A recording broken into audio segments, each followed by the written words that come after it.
Dr. Mary Justine Naluggya of the Sisters of the Immaculate Heart of Mary, Reparatrix, commonly known as Gogonya Sisters from Uganda. She holds a doctorate in canon law and a diploma in ecclesiastical jurisprudence from the Pontifical Urban University in Rome, with competence in consecrated life and matrimonial cases. She holds a diploma in child abuse and protection from the Gregorian University in Rome. She is currently involved in parish ministry in Assisi in Italy. So you are most welcome, Sister Justine, to take us through our panel, to take us through the discussion of the day. Most welcome, Sister. Thank you very much, Sister Teresa. I'm also delighted to be the moderator of this session. Today's topic is very interesting, and here comes the topic of the day: the role of the Catholic Church in the African health system, preservations and future vision. Very interesting and exciting. So I welcome you all, our dear listeners and followers via YouTube. I'm delighted to be the moderator of this wonderful session with Doctors with Africa. We call them here Medici con Africa, CUAM. Actually, this is the first Italian non-government organization to be recognized by the Italian government due to their Catholic-based commitment to the African health system, with a desire to create a resilient health community in Africa. I appreciate the collaboration we have between the PACTPAN and Doctors with Africa, which has led actually to this mutual open discussion of the African health system, which is their competence. We are glad to share your experience that you have lived in Africa. Actually, this webinar, together with the course Just in Time, these are fruits of our collaboration or our partnership that we have together, and I'm happily rejoicing over this achievement. At the moment, I wish to thank those who have participated already in just-in-time training online offered by the Doctors with Africa in partnership with Pan-African Theologian and Pastoral Network. And we still offer this course, as I'll be telling you at the end of this presentation. We have an October session. As I've said, this topic is very interesting. It draws a lot of curiosity to us, and I believe to all our listeners and our followers. We are very eager to hear the contribution of the Catholic Church in the African health system. We are also interested by the topic. We are interested to know about CUAM and the Catholic Church, their collaboration, experiences, contributions, challenges, and the future vision towards the African health system. This theme points out the strategic imperatives of the Catholic healthcare organizations operating in Africa, putting much emphasis on the sustainability and integration within the broader healthcare system. Actually, the panelists will explore the dynamics and inequalities of the healthcare access in Africa, the question of human resource capacity building for operation effectiveness, and throughout their presentation, a real-world field examples and experiences will be integrated to provide a concrete illustration of the profound impact of these measures that it can achieve in the Catholic health organizations in Africa. So we'll listen first to our panelists, and then we'll have a moment of interaction in form of question and answers, all comments or suggestions. And then after this, I would like to introduce immediately our co-guest speaker, Maria Brighenti, who after which will present to us the main speaker, Dr. Gaetano. Maria Brighenti works with Doctors with Africa, CUAM, as the Partnership and Philanthropy Manager under the International Relations Department. Maria is responsible for the development and management of relationships with institutional and private doctors, organizations, NGOs, donors, research institutions, and other public health experts. She's also a project manager for the project supporting faith-based organizations delivering health services in Africa. She holds a master's degree in social, ecological, economics, and politics from Vienna University. Maria, you're most welcome. Our followers and listeners are eagerly waiting to know more about CUAM, your mission, objectives, the interventions in the field in Africa among the supporting faith-based organizations that deliver health services in Africa. Welcome, Maria. Thank you very much, Sister Justine, for the introduction, and good afternoon, everybody. My name is Maria, as already mentioned, and I will just share my screen to give you an introduction about CUAM.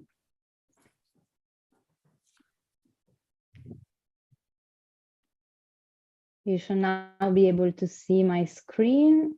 Yeah. Yes. And my slides. Okay, Yes. perfect. Yeah. Okay. Okay. So let's start. I'll give you a brief introduction about CUAM. So who we are an international NGO, as Sister Justine has mentioned, and we work for the promotion and protection of health in Africa. And we have been founded in 1950, so more than 70 years ago, in Padova by the Bishop of Padova. Padova is in Italy, near Venice. And we now work in 9 countries in sub-Saharan Africa. The mission of CUAM is the one of advocating for universal right to health and promote the values of international solidarity, justice, and peace, and really to ensure that everybody has access to health services everywhere in the world, but especially in Africa, as we work mainly in the African continent. And we work with a long-term development perspective. This means that when CUAM enters in a country and starts to work there, it does so by a strategic plan that ensures the presence of CUAM for a number of years, because we really believe that for sustainable programs, it's important to stay in the country, to develop good relations with the authorities and with the staff and with the people there, and to train the staff there to ensure sustainability of the programs. So we work with this long-term development perspective. The key priority areas of CUAM are the 5 areas that you can see in the slide. So the first one is reproductive, maternal, newborn, child, and adolescent health. So we have a lot of programs with mothers and children, especially in all the countries where we work. The second area is infectious and tropical diseases, so from HIV, TB, etc. The third area is nutrition. So we have a lot of programs focusing on malnutrition, especially among children. The other area is non-communicable diseases, especially diabetes and hypertension, which are 2 diseases that we see are growing more and more in the African continent. And the last one let's say that it covers all of them is the fact that CUAM works for universal health coverage, so for the promotion of universal health coverage. The approach of CUAM is the one of implementing health system strengthening interventions in the countries where we operate, always in partnership with the governments, from local authorities to regional authorities to national authorities. So we work in partnership with the ministries of health of all the countries where we operate. We provide health services at all levels of care, so from the community to up to the hospital level. We promote awareness-raising activities at community level to ensure that the population that is in the catchment areas of the health facilities where we work are aware of the system and the services that we provide in the hospitals. And we, as CUAM, we focus a lot on the training of local health staff, so capacity building, as also Sister Justine mentioned. This is an important component of the work of CUAM. So we train nurses, we train midwives, we train doctors to ensure sustainability for the future. And the last point that is written in the slide is operational research, because one key part of the intervention of CUAM is the one of collecting data from the field and answer to the research questions that are generated from the field. So our colleagues on the ground, they work every day, they see a lot of patients, they collect data, and they might come up with questions. And then we try to answer these research questions in partnership with research institutions everywhere in the world. This because CUAM per se is an NGO, is not a research institute. We are not a university, but we do partner with many universities in Italy, in Africa, and globally, more generally, to conduct research and make sure that we can answer the questions that we have and do several publications. We have published extensively over the years, and this is really important for us to have the answers that we need to improve. But also it's important because this is a way to be accountable to all our stakeholders, from the donors to the governments, to our partners on the ground, to FBOs, and to everybody more broadly. So this is in a nutshell the approach of CUAM. This slide is to show you the levels of care where CUAM operates. So as I mentioned before, we work at community level, we work at health facilities level, but also hospital level. And meanwhile, we try to ensure that there is a good referral system among these levels of care so that people from the community have a way to arrive at the health center and then from the health center to arrive at the hospital if it's necessary. And the last slide is to show you where we operate. So the countries that you can see in red are the countries where CUAM has an institutional presence. So we have been present in those countries for many years. We have offices there, we have a lot of colleagues there, and we have several programs. While the other country that you see in the map are the countries where CUAM is currently working to support faith-based organizations since 3 years now. And we support them mainly through 3 key activities. The first one is the training. That is always very important, as I mentioned. So we train faith-based organizations like Catholic Sisters, for example, that operate in the sphere of health in Africa. And the key training are just in times that maybe some of you has already done, but especially training also on healthcare facilities management. The second component of the program in partnership with FBOs is technical assistance. So we do conduct missions of generally a doctor and an assistant in several countries, and we go directly to see the health facilities where the sisters are operating, and we conduct need assessments to understand what is working, what is not working, what can be improved, and we try to provide technical assistance to those who have to manage the facilities. And the third component of the program is visibility and raising awareness. So CUAM really believes that it's really important that the role of FBOs is brought to the right tables, to the right conferences, and all the opportunities where we have the chance to talk about the work of FBOs. It's really important for us to do it because we believe that FBOs are really the first responders. They're there on the ground, they work every day, but most of the time they're not spoken about too much. So the third component is the one of advocacy.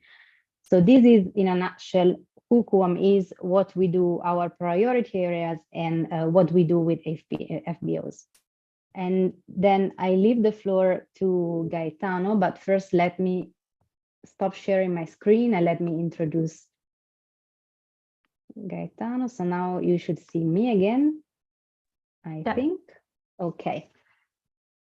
So I leave the floor to Gaetano, and Gaetano is a medical doctor specialized in intensive care and anesthesia. From 1999 to 2022, he worked with Doctors with Africa CUAM as country representative in South Sudan and Tanzania, coordinating all the activities and staff in those countries. He also was hospital medical director in South Sudan and Ethiopia, and project coordinator in Uganda and Tanzania. Currently, Gaetano is the program manager of Angola and Tanzania, providing programmatic direction and strategic inputs to the CUAM's team on the field. So Dr. Gaetano will take us through the journey of the role of the Catholic Church in the African health system. So Gaetano, I leave the stage to you. Thank you. Thank you. Good afternoon, everybody. So let me share the presentation. Can you hear me, right? Yes.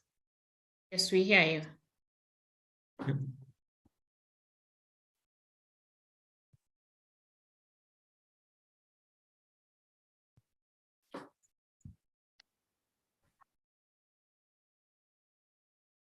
I'm trying to start. Okay. Okay.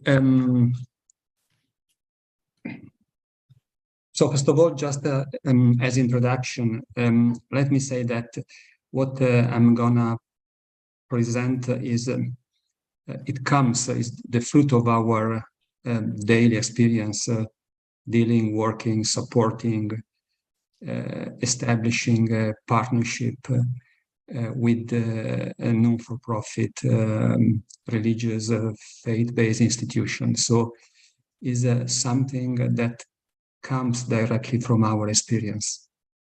And also my personal experience as I worked for several years in several countries in the African continent. So let's focus a bit on the title of the presentation. So the role of the Catholic Church in the African continent. This title could be also translated in a question. May the Catholic Church, or is the Catholic Church playing a role, an important, fundamental role in the African health system? So this is, I think this is a burning question, and we'll try to respond to this question through this presentation. And then again, between preservation and future vision is written. So is it possible to preserve our tradition, our charism, our identity without thinking about the future, about thinking what, according to what the Holy Father says in several occasions, we are in front of a change of epoch, a change of age, with so many challenges in front of us. So these are the questions we would like to we would like to respond to at the end of this presentation. So this is the outline of the presentation, the overview. It could be divided in 5 essential blocks. The first is inequalities. The second is human resources and expertise. The third, networking, and then communion and communication. These could be the pillars of our presentation. So let's start with the equity. So I think this is the first pillar, and according to me, according to my experience, also because of my background, equity is really a big challenge today. So what is equity in the health system? Is the possibility for everybody to attain a certain level of health, regardless his condition, the gender status, economic status, and so on. So the health system, the capacity to access an health system regardless of these kind of categories. And let's look at the picture that I put in this slide. You see, this is the entrance of a big hospital in Freetown, Sierra Leone. And you see at the entrance is written, "We are born poor, we must not lie poor." And I think it's very much significant that this sentence, this quotation, this sentence has been put at the entrance of an health institution. So health has really something to do with life, with the condition of life. And then I would like to read this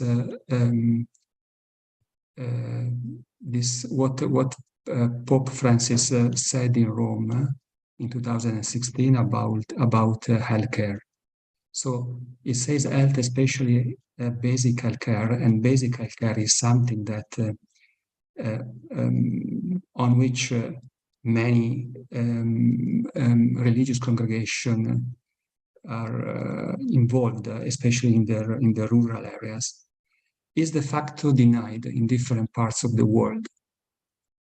And it is not right for all, but rather still a privilege for few people, for those that cannot afford it.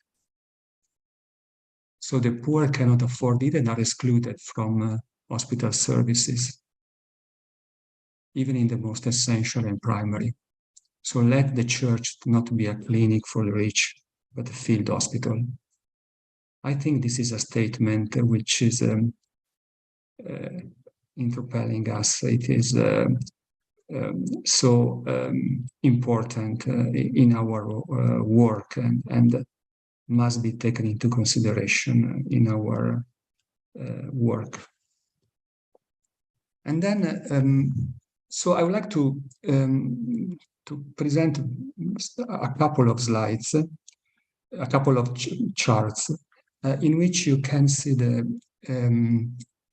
what is the difference between different wealth quintiles, so different economic conditions in the population, and what are the consequences and the repercussion in something very important in the health system.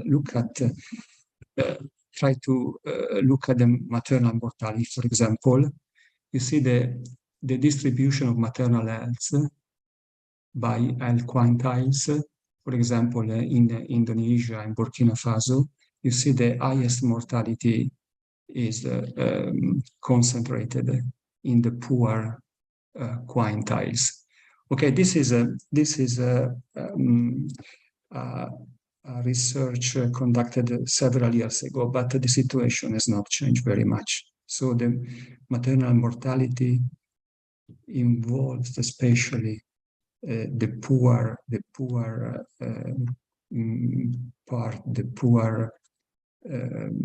people, those with the very low wealth quintiles.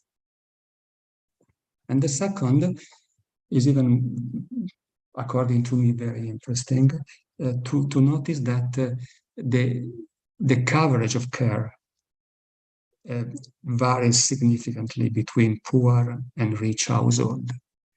You can see, for example, the attended deliveries is much higher. The capacity to attend delivery is much higher in the richest households compared to the poor households, and the same for all the other health services, antenatal care, and also so you can immunization. So there is a big difference between the rich and the poor household.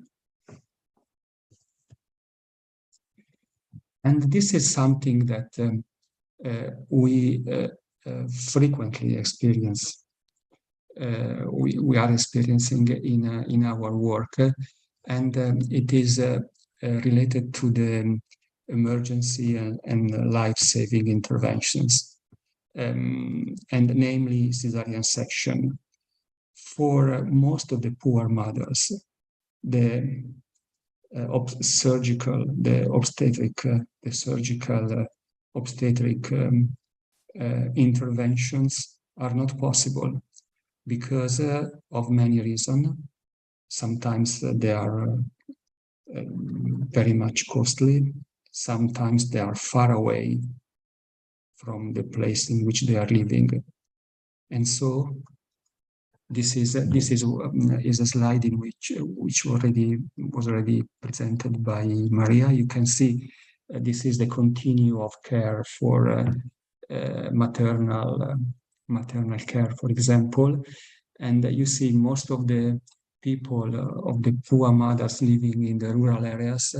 The only possibility for them is to reach the peripheral health center, in which in most of them there is no obstetric surgery, and they are not in the position to pay for transport and other costs to reach the hospital.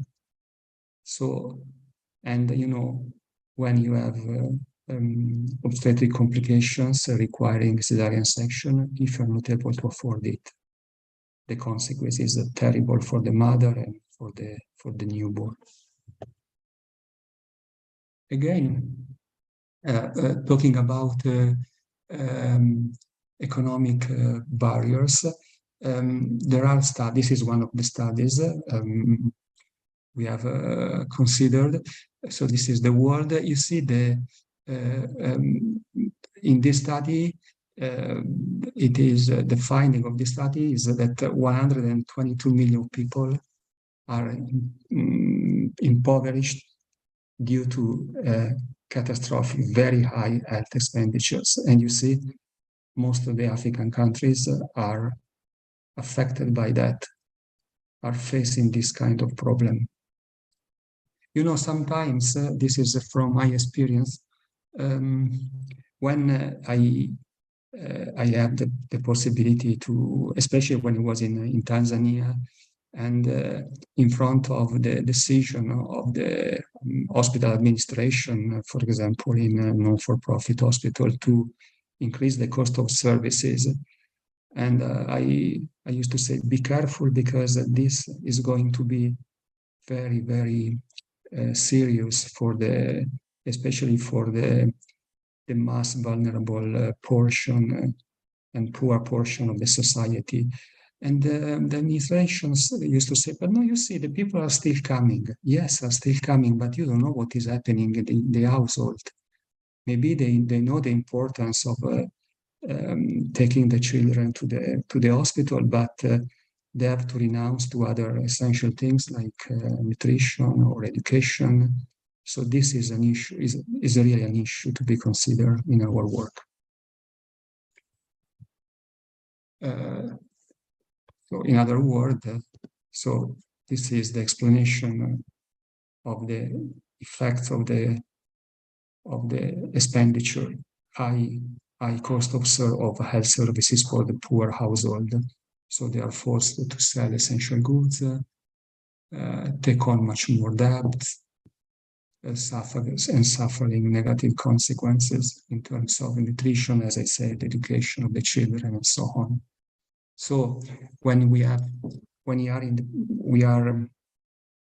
called to run an health institution, equity is something to be really considered. And this is, according to me, a very significant example of what happens when you, without any control, you think that your hospital or your health center can get developed just increasing the cost of services for the population in order to cover the running cost. This is an example of an Ugandan hospital called Nagalama, a quite big hospital, managed by a religious congregation since 1994 with 100 beds, with a good catchment area. So it happens that in 2000, the Uganda Catholic Medical Bureau asked CUAM to intervene because they say this is a dying hospital. And what was the reason? Look at this. So this is what happened over the years, starting from 1990, in terms of hospital admissions in that hospital. You see, the hospital admissions started decreasing and decreasing and decreasing.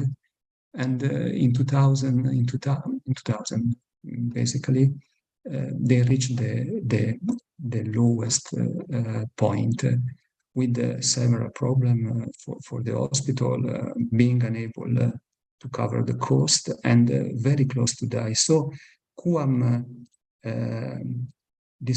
accepted the request for support of this hospital, and the situation changed completely. You see, in even less than 4 years. So from 2,282 admission, they increased up to 7,600. What happened? What was this? What was the reason for this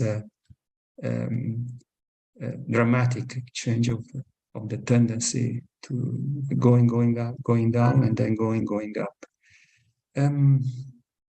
First of all, what it was decided is to stop increasing the cost of the services, because you increase the cost of the services, but then if the access of the population get decreased, what you gain from your service is anyway not enough, because the number of people accessing the hospital is decreasing very much. And then you see this, and then we enter again and again into details about the situation of Nagalama Hospital. But this is a research, what it was published in International Journal for Equity in Health. The title was "User Fees in Private and Not-for-Profit Hospital in Uganda," so a survey and intervention for equity. And the finding was that the user fees represent an unfair mechanism for financing. You cannot think and believe that just increasing the cost at introducing high user fees, you can solve the problem of your hospital. So to mitigate this effect, flat rates, and first of all, because these exclude, first of all, the first consequence of the increment of your user fees is that you exclude the poor and the sick. So, and to mitigate this effect, the flat rates, so everybody pays the same amount, regardless the number of days they spend in the hospital. So you fix an amount, and this is what the patient should pay. And lower fees for the most vulnerable users were introduced. This is in Namagala Hospital, to replace the fee-for-service system. So this was the first action. It was introduced in Nagalama Hospital. And okay, now let's go ahead and just to complement before giving you other details about the situation in Nagalama Hospital. This is also a study conducted this was in Ethiopia, in Wallis Hospital, which is a big hospital not very far from Addis Ababa. And you see, again, it was through three different surveys, 2 surveys and 1 demographical survey conducted in 2011. You see again the quintiles for the wealth status, and you see that the richest can access to still childbirth in that hospital much more than the poor. But is that dramatic, the difference in percentage between let's say the high class and the lowest class. So in which way, in Nagalama and also in other experience, I've been part of an experience very much similar in Tanzania, in Tosamaganga Hospital. So the action to be taken is first of all, is to keep the fee for service as low as possible, introducing the flat rate. Then transparency, to be vigilant, to be efficient in managing the resources is another measure, which is very important to change the trend of your of the situation, of the financial situation in your hospital, and then planning, a monitoring system, a recovery plan, optimization of the available resources to intervene if we understand there is corruption of corruptive behaviors, which is very common in everywhere. So also the private non-for-profit institutions are also sometimes facing this kind of problem, not only the government institution, that you have to be aware of it. And then to involve the involvement of qualified lay experts, and then supporting the people and or advocacy for health insurance, community insurance, policy, but this we talk about it later, about the public-private partnership, so the partnership with the government for the support of part of the running cost, and of course also to continue asking and working for international aid. Okay, so and this is a chart below. So this is the percentage of the cost sharing. You see the contribution of the patient, and there are some thresholds that we should consider in order to make the hospital to maintain equity and to consider equity in a hospital. So at least we should be below 30%. So the contribution, some years ago, someone said also below 25%, but I think reasonably the contribution of the patients in order to guarantee equity should be below 30%. So in other words, the patient should not contribute more than 30% to the overall revenues of the hospital. I hope this is clear. Good. The second pillar is which is another challenge, the challenge of skills, evaluation and results. So doing well the good. This is another important category to be mentioned. You know, sometimes I'm quite impressed when I move around in African countries, assessing or working in the past also in dealing with private non-for-profit institutions.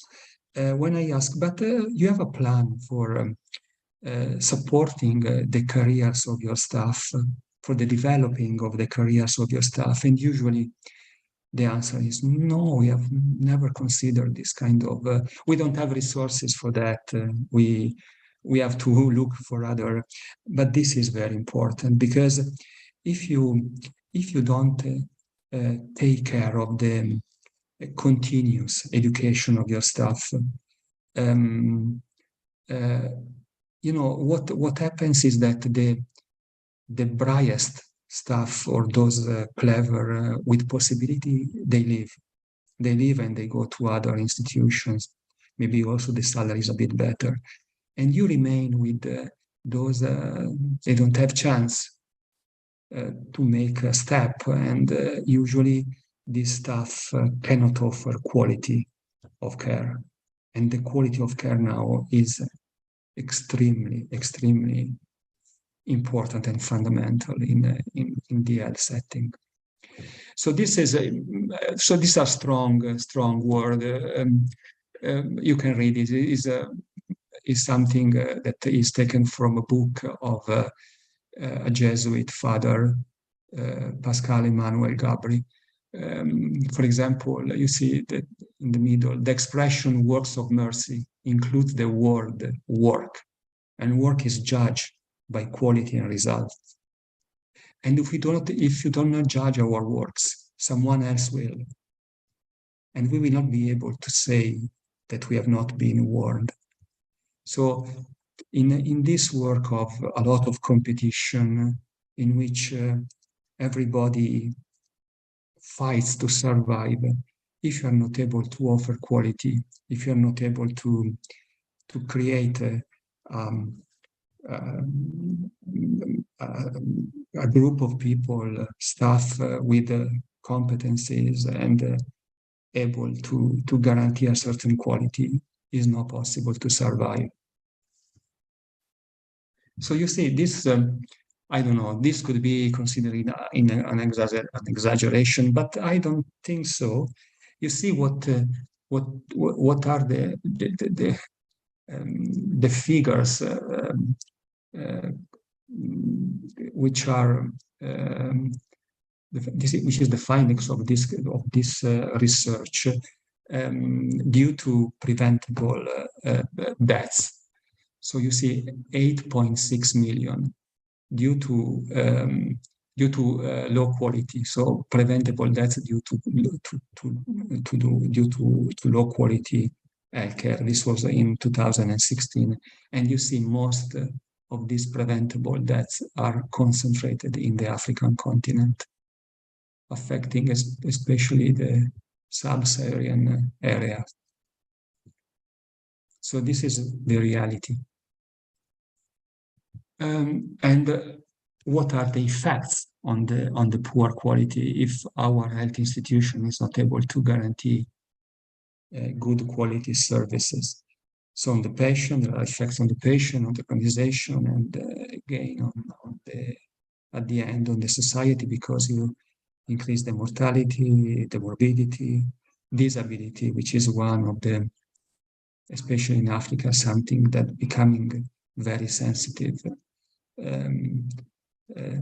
Disabled people, disability due to bad quality. For example, okay, it will take us very far. For example, when there is no good quality in newborn care, a lot of disability that you cannot see at the beginning, but then at the end, when a child is 10, 12, you can see the important consequences of birth asphyxia and so on. And sometimes it's something that is preventable, is avoidable, which you're able to guarantee good quality. Then on the organization, because you increase the efficiency and unproductive cost, and then compromise the reputation. If everywhere, if you are not able to guarantee good quality, your reputation goes down, and the access of patients to your hospital or health center goes down dramatically. And then on the society, the poor tend to receive poor quality services. There are medium to longer term costs on infrastructure, and then people care as well.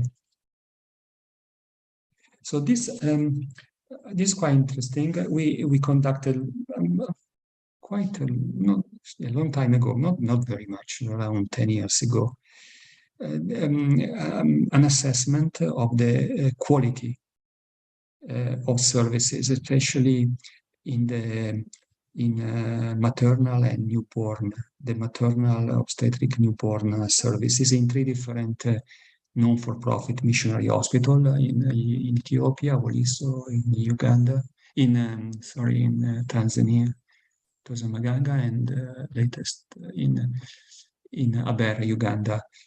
And you see that these are the scores. The red are very poor quality. The 1 to yellow, something to improve, not very much, something done, but rooms for improving, and then good quality, 2, 3.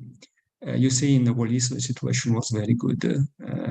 You see the difference between institution in Tosamaganga, many red bullets, few green, several yellow, and also in Uganda, the situation very, very poor. So this is this kind of research assessment are very important to verify and to become aware in which situation we are, in order to to promote evidence-based interventions. So the assessment of the quality of your institution is, you cannot just say we are doing well, fairly well.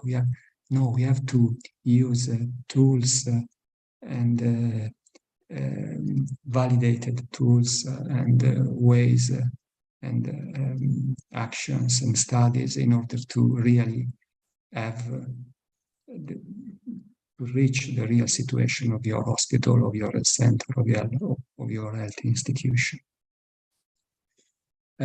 So it is quite mandatory to promote a culture of skills, assessment, and outcomes. In which way? As I said, continuous staff education and training, the adoption of not only quantitative but also qualitative evaluation method and tools in order to, as I said, evidence-based continuous quality improvement, continue quality improvement teams within the hospital, which are able to, over time, to verify what is going on in terms of quality based on the data, on the available data. Audits, hosting student under training. This is something very important because as we do in several hospitals, as Maria maybe said also in her presentation, involving the university, because to have students is not only a resource because they can cover the services and to support the clinical activity, but also bringing student means research, means become critical about something happens in your institution, and also the possibility to have an exchange of experience. So is a great, these are very great resources. And then collaboration with research institution, international or domestic, and then the operational research, as Maria said in the presentation she made before. The third pillar is the challenge of partnership and networking. So we are entering into something very much specific, but also important. The first two are something much more related to my experience, but also this has been part of what I discovered working in the African continent. So we have, so you see here at the center, local problems require local solution. You are not happy islands, isolated happy islands. If you don't create a networking link with other partners, with other reality in your area, is difficult, really difficult to survive.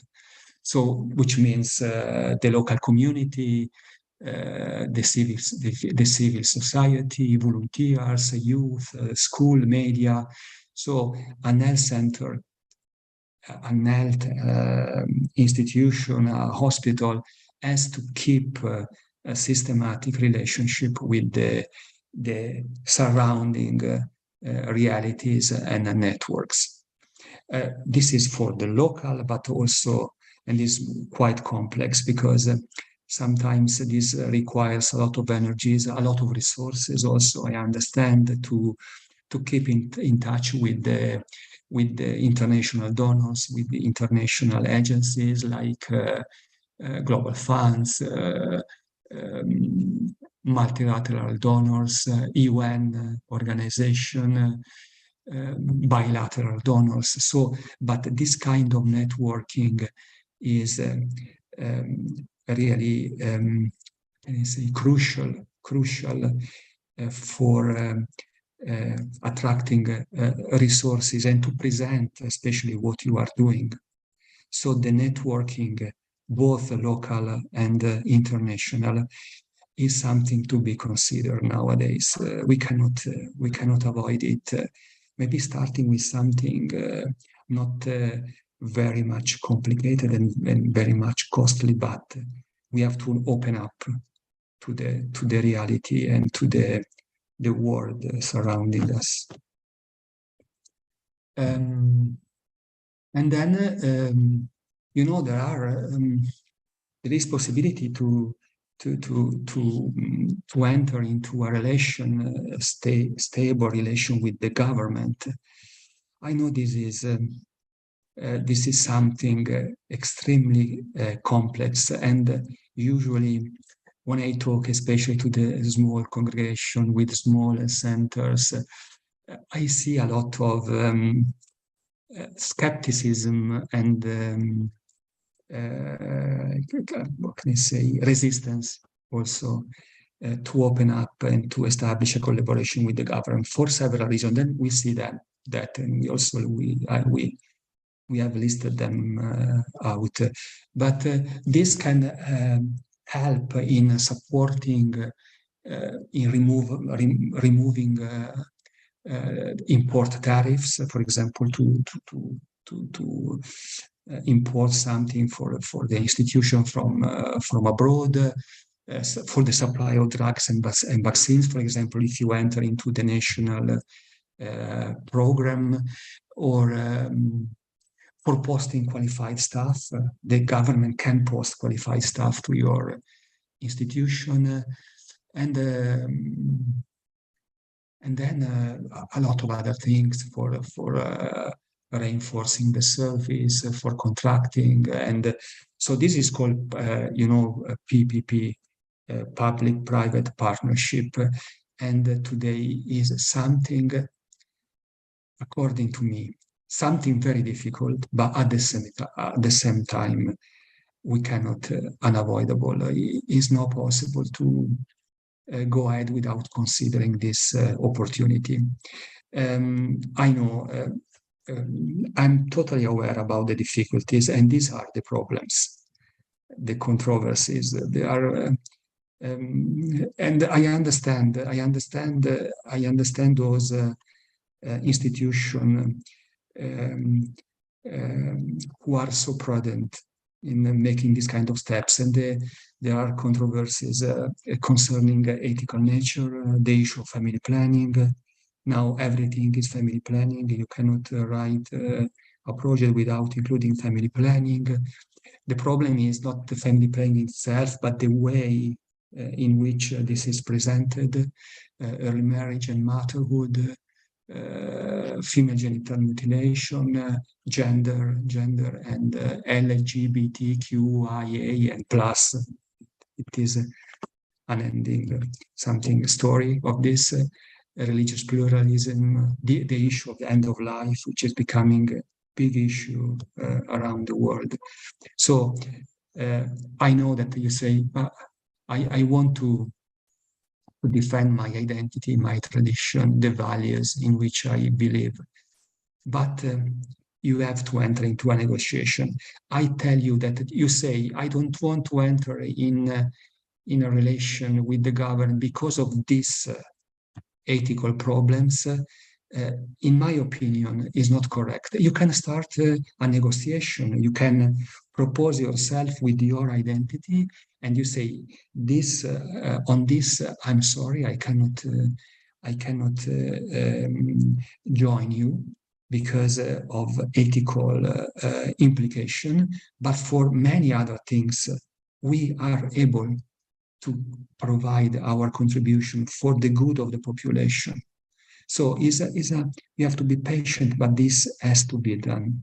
And then, of course, ideological nature, secularist views, competition with the state among the religious confession. I know in some countries you build an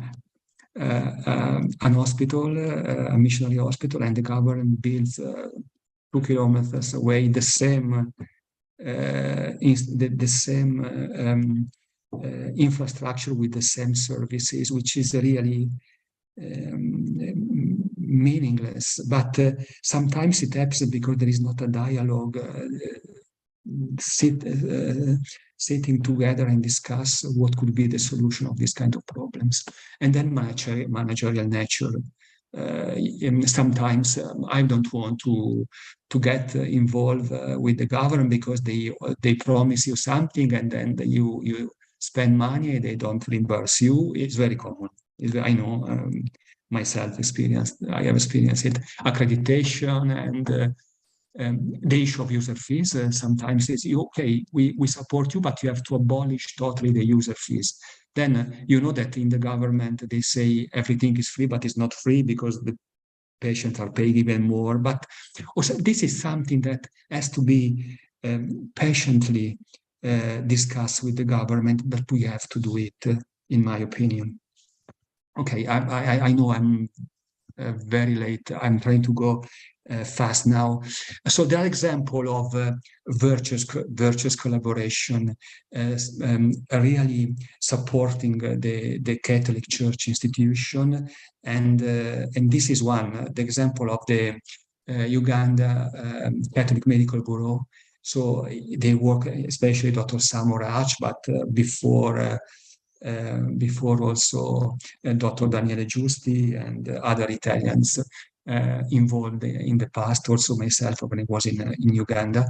So you see, through this work, through this network, 10 to 40% of current costs are covered by the state, by law. And then attracting international contribution, 15 million, for example, $15 million from USAID to fight HIV and other professional skills promoted, training promoted by the UCMB. So there are really, can you say, good experience and best practices to be learned and to look at. That means that it's not impossible to do something good for our institution. Let's go ahead. The challenge of communion. So among the religious and the lay personnel. This is another important point. To survive, to preserve ourselves, we have to open up to the lay staff, to the lay personnel, to the lay partner. I just like to fix your attention to on the first quotation of Pope Francis. So the charismatic family includes several institutes that recognize themselves in the same charism, and especially lay Christians who feel called precisely in their lay condition to participate in the same charismatic reality. Is very important to get on board lay families, lay organization, able to support what was born typically as a religious institution. Let's skip the second one because we are late. And why? Because we are facing a lot of challenges, but also opportunities. So new poverty, church outgoing, new work closer to the poor, continued decline in vocation and consecrated life. So the role of the lay people is more and more important. Growth of the laity in the church, and then new forms, we can identify new forms of collaboration between religious and laity. For example, a charism-related movement or a partnership between religious institutes and independent lay movements.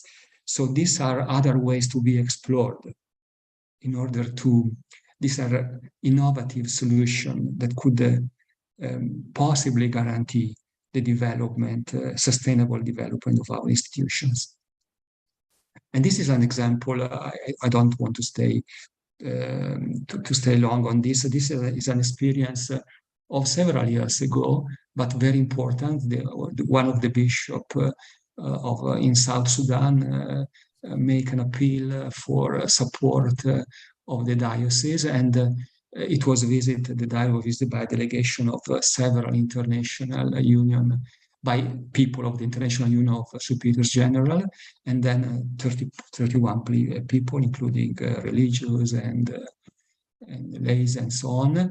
And a project was started covering school, health, agriculture, and it was with the contribution from Italy, Spain, Germany. So this is something created, is another very virtuous experience, which tells that it's possible to work and to be on solidarity, creating networks, getting together for something very noble. Again, the challenge of communication and best practice. Of course, why is important to communicate? Why is it important for our organization to be known externally? Because we have to inform about our works, because we have to be transparent with the community surrounding us and also the donor. To qualify and to tell one's story, to increase our visibility, to gain credibility, to raise awareness, to generate positive action. So the external communication is another aspect which is mandatory in this change of epoch, as the father said. And I like very much this expression, because this is the reality. The world is changing rapidly. And then internal communication, to have occasion and moments and event in which we can tell what is happening, best practices, staff involvement, network to increase internal engagement, and so on. This is this is our annual meeting last year you see, it was in the Vatican City with the Pope, and I don't remember the name of the sister, but is a general mother, I don't know, on a congregation talking at the meeting and telling their experience. This is a way to communicate, to partner, to youth, to donors, to the government, and so on. In which way? You can use media relation, web, institutional website, social networks, outreach. Today we have many possibilities to make known what we are doing, the work, the specificity of our work. Let's go ahead. And this is, for example, this is our experience in CUAM, in Doctor with Africa CUAM. We have a website, you see on the top. We have magazines, we have also magazine and something that telling systematically about our experience. We have a research collection. So these are several ways through which we spread out our experience, and we also will look for support, and we through this we'll be able to get in touch with donors, institutions interested about our work.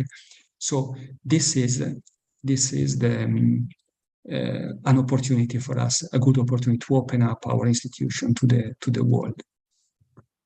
Sorry if I went a bit fast in the second part of my presentation, but I know I'm very late. So before saying thank you, let's go back to the question. Was posed at the beginning of the presentation. So the Catholic Church can play a role still in the African health system? Yes. The answer is yes.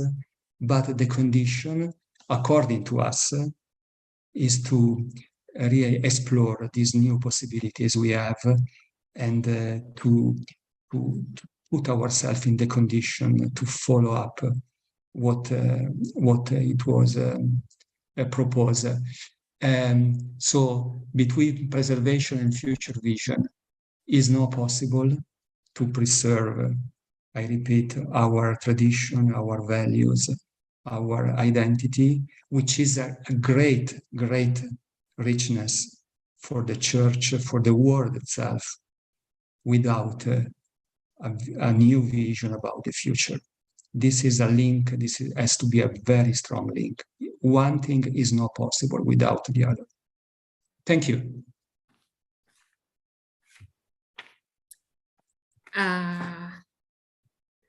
Thank you very much, Dr. Gaetano, for the wonderful presentation. And before I open up the question and answer session, I would love to appreciate the two presenters, Maria and Dr. Gaetano, for the wonderful presentation, very rich. Actually, I think we would have loved to listen more.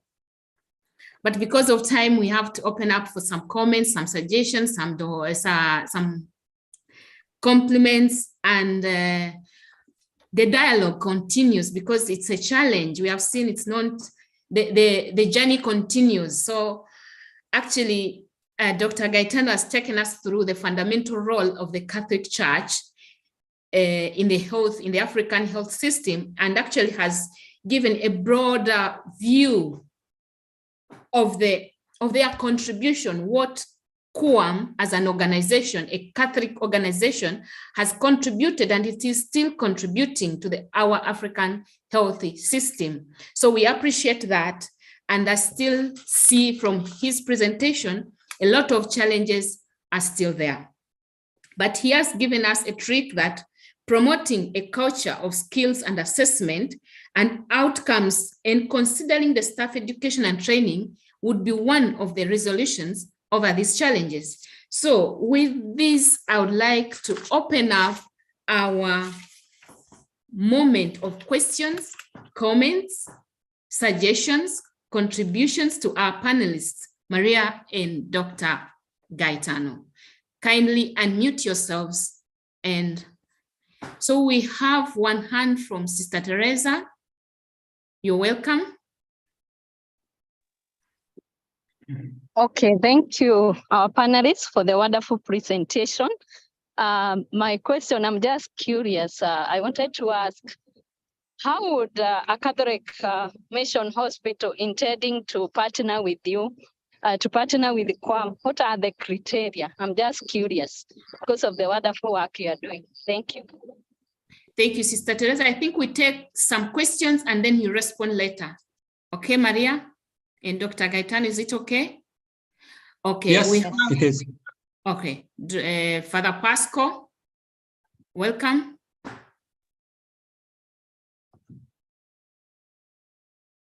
Pasco. Ok, okay. Sì. Tante grazie, dottor Gaetano, Maria e tutti quanti. Mi permette di forse utilizzare l'inglese per la maggioranza chi non parlano italiano. Allora, my question is, how does the Catholic Church ensure that the hospitals are taking care of the ethical challenges which arise, ethical dilemmas which arise in the course of the clinical care? You mentioned in your topic also the ethical concerns. Do you have any maybe training programs which address these issues? Do the hospitals which you are in charge of have hospital ethics committees maybe to handle these ethical matters and bioethical matters? Thank you.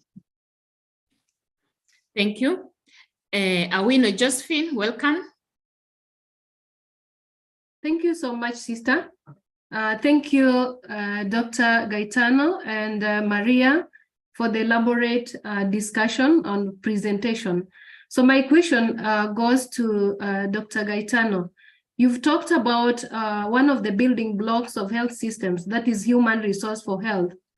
And we as Africans, we are experiencing a number of our skilled health personnel moving out of the country looking for the greener pastures. Do the Catholic, the CUAM doctors, what framework do you have for this staff turnover? How can we retain our skilled healthcare personnel so that the quality services continues in our healthcare service facilities? Thank you. Thank you very much, sister. And we take this as the last question from Professor Stan. Welcome. Yeah, thank you very much. Sister Justine. Thank you, Dr. Gaetano and Maria, for your presentation. I have two questions. First is more specific to our network with over 5,000 young university students. I know that at the beginning of the conversation between our network and CUAM was the desire of Pope Francis to have young Africans participate as volunteers for CUAM. So how can this be possible? How can we make this happen for these young people? The second is more specific to the topic that both of you addressed, strengthening Catholic healthcare facilities. How can this happen in terms of priority setting, where I must say that in many dioceses in Africa, people might spend more money building a huge cathedral than building a primary health clinic. So how do you think this message that you're doing, I mean, even that led to starting the setup of CUAM, how can we have this Copernican revolution of mind, focusing more on the health of the poor than building giant structures, so that then the local churches can be an active or be active partners with organizations like CUAM? Thank you. Thank you. Thank you, Father Stan. And the last question from the chat says, how do Doctors with Africa, CUAM, differ from Doctors Without Borders, apart from being openly faith-based practitioners? So this is the moment we can use to respond to the questions from either Dr. Gaetano or from Maria. Welcome. Okay, so thank you very much, everyone, for all the questions. If you want, Gaetano, I can start from answering the very first question. Okay, so the first question was, how can a hospital or a facility that is a faith-based facility partner with CUAM and work with us? So I'll try to be as clear as possible. So CUAM is an NGO. So we ourselves are not donors. We also look for donors to support our programs. I'm saying this just because I want to make clear that we receive a lot of inputs, a lot of requests of partnership, and a lot of requests of help. And unfortunately, we cannot directly financially support all the facilities in Africa. It would be amazing, but it is not realistic and possible for CUAM. But what we can do is to include, for instance, your facility into the technical assistance program that we currently have. So we have right now programs to support faith-based hospital or faith-based health facilities, dispensary. And we can do that by including your facility in the program, which means that every time we do a training program that is, of course, for free, we will make sure that your facility and your staff is aware of this training and can participate to it without paying anything. We can support you in case, for instance, your facility needs to take an important decisions about how to manage the facility. For instance, you need to decide if to open a new area, a new ward of your facility, or to close it down, or you have questions about how to financially sustain your facility. We can provide, let's say, a supervision of your activity. So we can share the expertise that CUAM has to support you in taking decisions. So this is something that definitely we can do. And also, if you're part of this program, it could be the case that we directly come to visit your facility to conduct a need assessments to get to know you better. And we can see what is working and what can be changed and improved, and we can provide advice. So I guess we will share the presentation with all the participants. And in that presentation, there is my email. you can write an email to me indicating your facility, the name, the location, and then we can take the conversation from there. I hope this answers the question, the first question.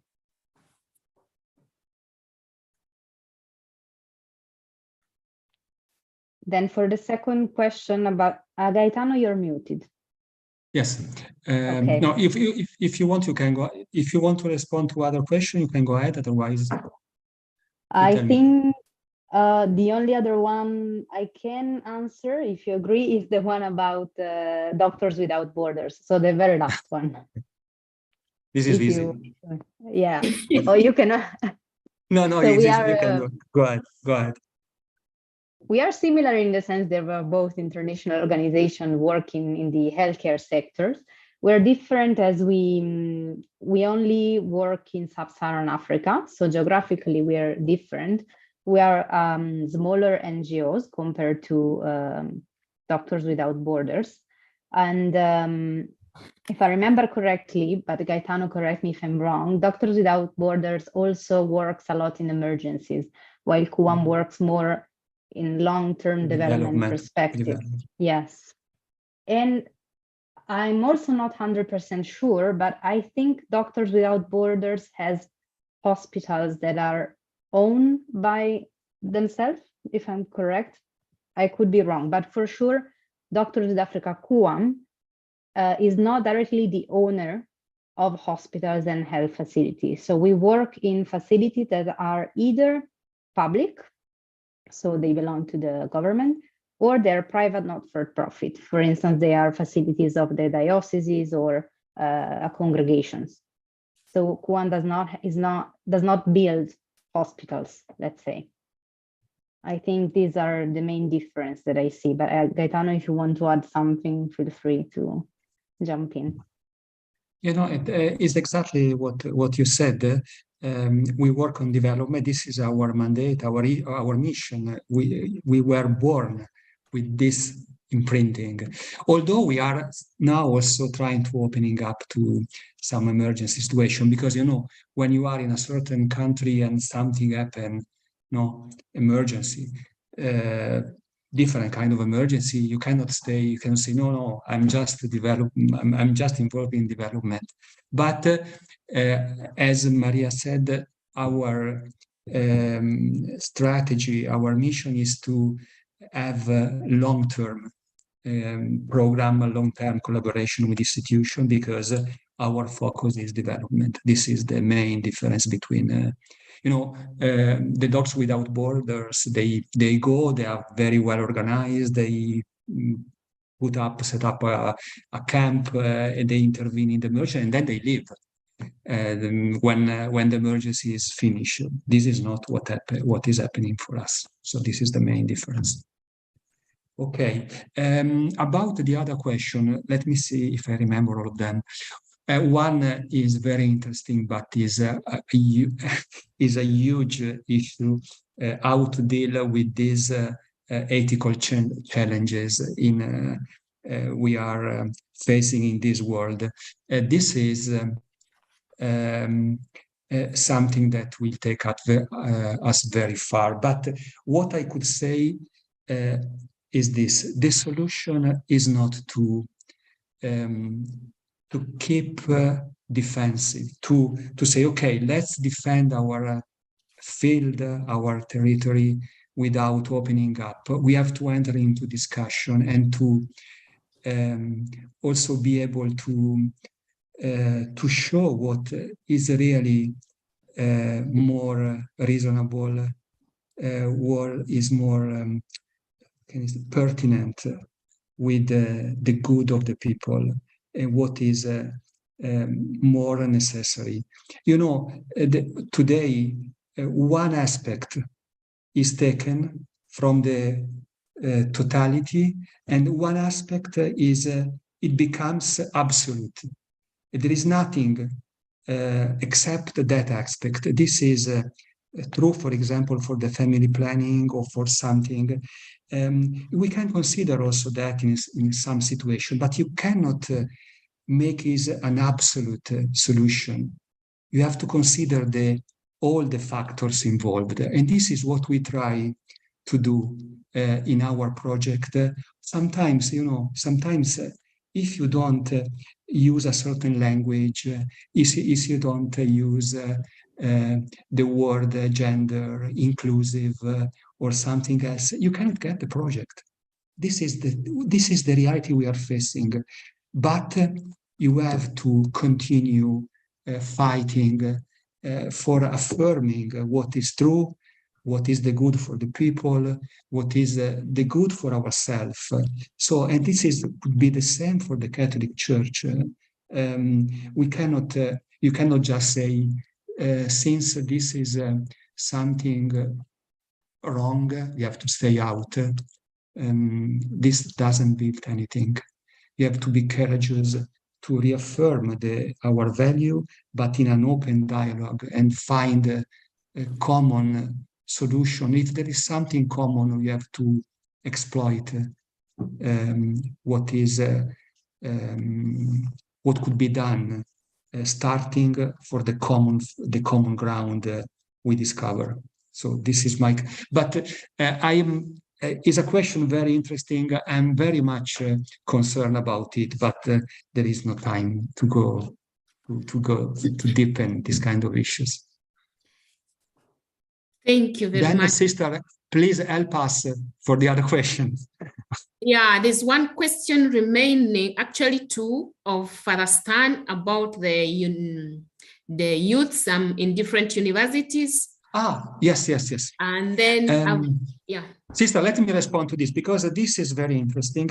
CUAM is very concerned, and it has become strategic for us to invest in the national human resources. Someone said many students, many many skilled people are going abroad because they get better condition economically, better salaries. Our work, of course, not in a large scale, we don't have the capacity, but we have started working with the university, for example, supporting the careers of especially some doctors or nurses working with us, in whom we discover a certain sense of belonging, a certain capacity, a certain sensitivity. So this we have to support the national staff, not only, let me say this, not only in terms of widening theoretical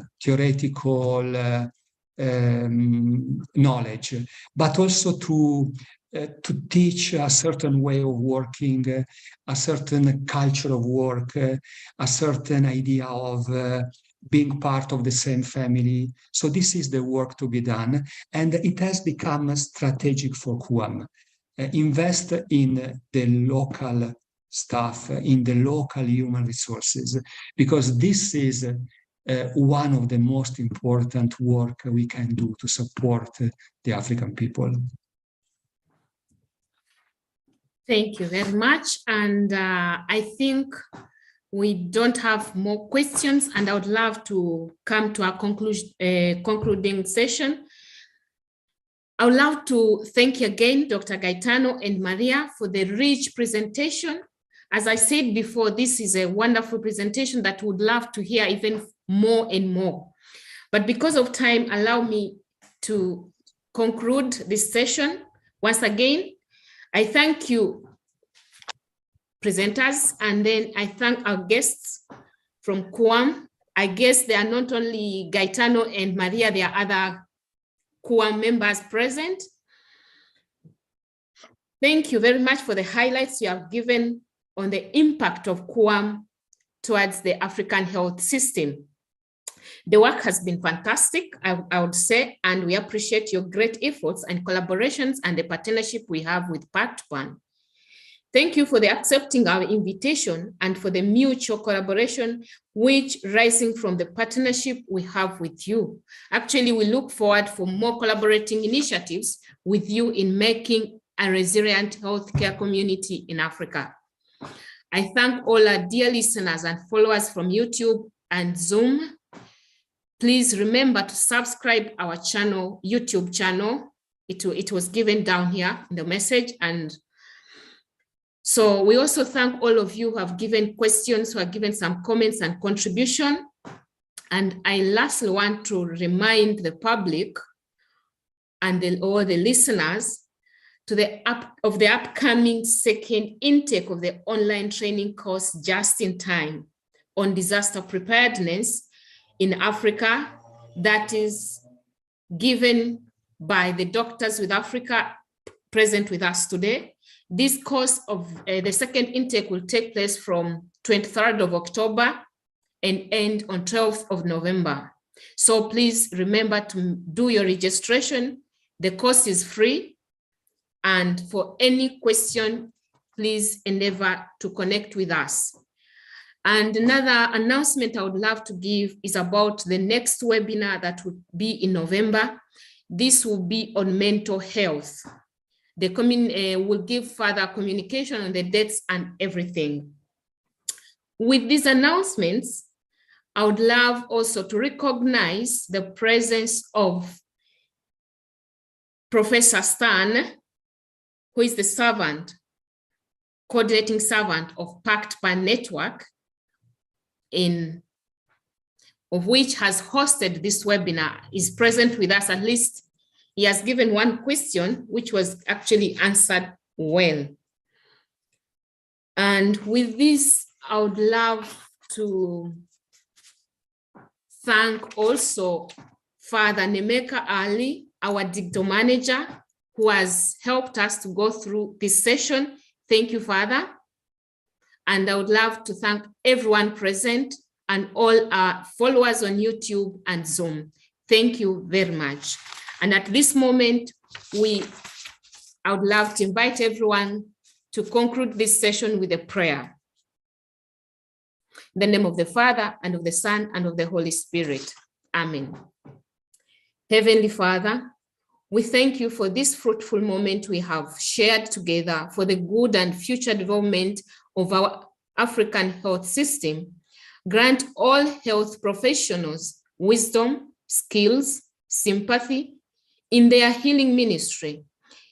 Give more blessings to the health experts, mentors, donors, and all people of goodwill who dedicate themselves with service and all forms of support in the healthcare field. We make our prayer through Christ, the great healer. Amen. In the name of the Father, and of the Son, and of the Holy Spirit. Amen. Thank you very much for this wonderful moment.